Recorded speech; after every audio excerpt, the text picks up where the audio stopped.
Suasana sepi di jalan yang baru dibangun sebagai jalur alternatif Jalan Raya Bogor menuju Jalan Mayor Oking Cibinong dan sebaliknya sontak ramai sejak ditemukan mayat berjenis kelamin perempuan yang kerangkanya berceceran di saluran air. Di lokasi yang sama ditemukan bagian tubuh yang hanya menggunakan pakaian dalam terbungkus kain gorden berwarna pink, sedangkan tengkorak dan rahangnya yang terpisah ditemukan seorang warga. Menurut keterangan Yusuf, salah satu saksi, penemuan kerangka manusia berawal ketika ia bersama anaknya sedang melintas di jalur tersebut.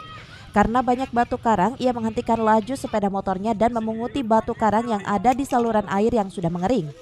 Namun, ia merasa aneh saat melihat batu bulat yang merupakan tengkorak manusia. Lalu penemuannya itu dilaporkannya ke warga lain hingga menggegerkan seluruh warga.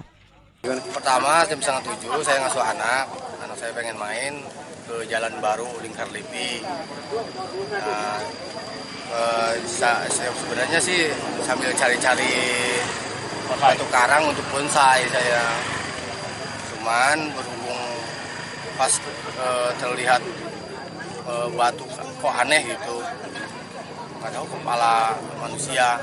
Oh gitu. Nggak tahu kalau identitas lelaki apa ceweknya nggak tahu, cuma batu kepalanya aja.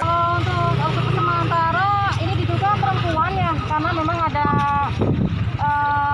peralatan atau pakaian perempuan. Kemungkinan ini juga sudah lama sekali karena sudah hancur, untuk tulang belulang juga sudah berserakan di mana-mana. Untuk tengkorak, terus rahang, menunjukkan itu memang identitasnya si perempuan, tapi kita juga belum tahu kedepannya seperti apa. Kita akan bawa ini sementara ke Kramat Jati dulu untuk divisum. Sementara ini saya belum menemukan apa-apa, hanya tulang belulang, baju, rambut yang menunjukkan yaitu tadi perempuan. Dari temuan warga tersebut, Satuan Unit Reskrim Polsek Cibinong segera melakukan olah TKP dan mengidentifikasi jasad korban. Untuk mengungkap identitas korban, selanjutnya potongan kerangka wanita tersebut dilarikan ke Rumah Sakit Polri Kramat Jati, Jakarta untuk dilakukan visum.